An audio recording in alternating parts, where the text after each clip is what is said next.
Hi అండి, welcome to Shilpa Mohan recipes. ఇవాళ ఒక సంవత్సరం పాటు నిలువ ఉండే పల్లీల పౌడర్ ఎలా ప్రిపేర్ చేయాలో చూద్దామండి. పక్కాగా ఒక సంవత్సరం నిలువ ఉంటుందండి. పల్లీల పౌడర్ చేయడం కూడా చాలా ఈజీ, ఆల్ ఇన్ వన్ అని చెప్పొచ్చండి. ఈ పల్లీల పౌడర్ని ముందుగా స్టవ్ వెలిగించుకొని ఒక పెనం పెట్టుకొని ఇందులో ఒక కప్పు పల్లీలు వేసుకొని మీడియం ఫ్లేమ్లో ఉంచుకొని వీటిని బాగా వేయించుకోవాలండి. ఇలా కలుపుతూ వేయించారనుకోండి పచ్చి స్మెల్ అంతా పోయి చక్కగా వేగుతాయి.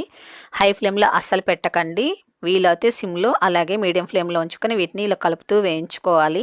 ఇవి బాగా వేగితేనే పల్లీల పౌడర్ అనేది చక్కగా నిలువ ఉంచుకోవచ్చండి. చూడండి, ఇలా కలుపుతూనే వేయించుకోవాలి. ఈ పల్లీల పౌడర్ దేంట్లోకైనా అండి చాలా బాగుంటుంది. చూడండి, ఇలా కలుపుతూ వేయించుకున్నారనుకోండి అస్సలు మాడిపోకుండా చక్కగా వేగుతాయి. ఓకే అండి, సరిపోతుంది. ఇప్పుడు వీటిని ఒక ప్లేట్లోకి తీసేసుకుందాం. ఇది సపరేట్గా ఇలా ప్లేట్లో పక్కన పెట్టేసుకొని చల్లారి పెట్టుకోవాలి. ఇప్పుడు అదే పెనంలోకి 2 టేబుల్ స్పూన్లు పచ్చెనపప్పు వేసుకొని వీటిని కూడా దోరగా వేయించుకోవాలండి. మీడియం ఫ్లేమ్లో ఉంచుకొని అస్సలు మాడిపోకూడదు. మాడిపోయిందంటే పౌడర్ అనేది అస్సలు బాగోదండి, టేస్ట్ అనేది మారిపోతుంది. కాబట్టి ఇలా కలుపుతూనే వేయించుకోవాలి. ఈ పల్లీల పౌడర్ ఖచ్చితంగా సంవత్సరం పాటు నిలువ ఉంటుందండి. నేను చెప్పే చిట్కాలతో మీరు పెట్టుకున్నారంటే ఖచ్చితంగా ఒక సంవత్సరం పాటు నిలువ ఉంచుకోవచ్చు. ఇప్పుడు చూడండి, ఇలా కాస్త వేగిన తర్వాత ఇందులో 1 టేబుల్ స్పూన్ మినపప్పు కూడా వేసుకొని వేయించుకోవాలి. మీరు పల్లీల పౌడర్ చేశారనుకోండి కాస్త స్వీట్గా ఉంటుందండి. అలాగే పల్లీల పౌడర్ కూడా ముద్దగా అయిపోతుంది. కాబట్టి ఈ పప్పులు అనేది వేసుకొని ఫ్రై చేసుకొని వాటితో పాటు మీరు మిక్సీ పట్టుకున్నారనుకోండి బాగా చక్కగా నిలువ ఉంటుందండి. బాగా పొడి పొడిగా కూడా ఉంటుంది పల్లీల పౌడర్ అనేది.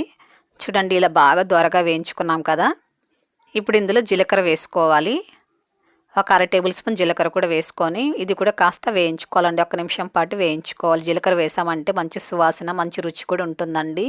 హెల్త్కి కూడా చాలా మంచిది.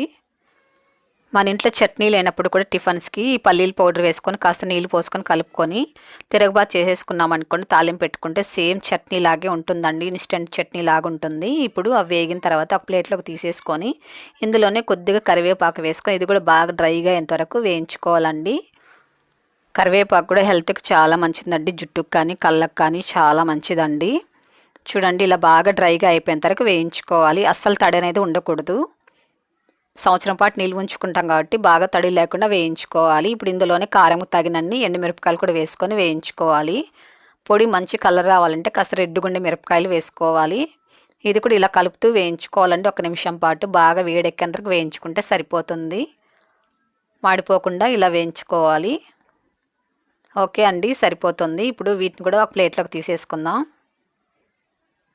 ఇప్పుడు అలాగే ఇందులో కొద్దిగా వెల్లుల్లి అండి పొట్టుతో కూడా కాస్త కచాపచా దంచుకొని సిమ్లో ఉంచుకొని వీటిని కాస్త వేయించుకోవాలి. ఎందుకంటే పచ్చి వేసామంటే ఫంగస్ వస్తుందండి, చెడిపోతుంది పౌడర్. కాబట్టి కాస్త వేడి పెనంలో వేసుకొని ఇలా వేయించుకోవాలి. అప్పుడు తడి అనేది బాగా ఇంకిపోతుంది. ఇలా బాగా వేయించుకున్న తర్వాత ఇప్పుడు ఇందులో కొద్దిగా చింతపండు వేసుకోవాలండి. కొద్దిగా చింతపండు వేసుకున్నారనుకోండి ఇది కూడా బాగా చక్కగా ఫ్రై అవుతుంది. కాస్త వేడిగా ఉందనుకోండి చింతపండు వేసినా కూడా పొడిలో అస్సలు పాడవకుండా ఉంటుంది. ఇవన్నీ కూడా మీరు ఆయిల్లో వేయకుండా వేయించుకోవాలండి. ఆయిల్ వేసారనుకోండి జిడ్డు స్మెల్ వచ్చి త్వరగా పాడైపోయే ఛాన్స్ ఉంటుంది. కాబట్టి ఆయిల్ వేయకుండా ఒక్కొక్కటి ఇలా వేయించుకోవాలి. ఇవంతా బాగా చల్లారి పెట్టుకున్న తర్వాత ఒక మిక్సీ జార్ తీసుకొని చల్లగా అయిన మినపప్పు అలాగే పచ్చనిపప్పు ఎండుమిరపకాయలంతా ఫ్రై చేసి ఉంచాం కదండి, అది వేసుకోవాలి. బాగా చల్లగా అయిన తర్వాతనే వేసుకోవాలి. ఇందులో తగినంత సాల్ట్ వేసుకొని ఇందులో చింతపండు మనం వేయించి పెట్టాం కదండి, ఆ చింతపండును కూడా వేసుకోవాలి. చింతపండు కూడా బాగా చల్లగా అయిన తర్వాతనే వేసుకొని ఇది బాగా మిక్సీ పట్టుకోవాలండి. ఆఫ్తో ఆన్ చేస్తే మిక్సీ పట్టుకున్నారనుకోండి ఇలా బాగా పౌడర్ లాగా వస్తుంది. ఇప్పుడు ఇలా మిక్సీ పట్టుకున్న తర్వాత ఇందులో బాగా చల్లగా అయిన పల్లీలు కూడా వేసుకోవాలి. మీరు కావాలంటే పల్లీలు పొట్టు కూడా తీసేసుకొని వేసుకోవచ్చు అండి. నేనైతే అలాగే వేసేస్తున్నాను. ఇప్పుడు ఇది ఆఫ్తో ఆన్ చేస్తూ మిక్సీ పట్టుకోవాలి. చూడండి, ఆఫ్తో ఆన్ చేస్తే మిక్సీ పట్టుకున్నారనుకోండి అప్పుడు బాగా పొడి పొడిగా వస్తుందండి. వేయించుకున్న వెల్లుల్లి కూడా చివర్లో వేసుకొని ఒక 2 టైమ్స్ ఆఫ్తో ఆన్ చేస్తే మిక్సీ పట్టుకుంటే సరిపోతుంది. చూడండి, మన పల్లీల పౌడర్ అనేది రెడీ అయిపోయిందండి. చూడండి ఎంత పొడి పొడిగా ఉందో.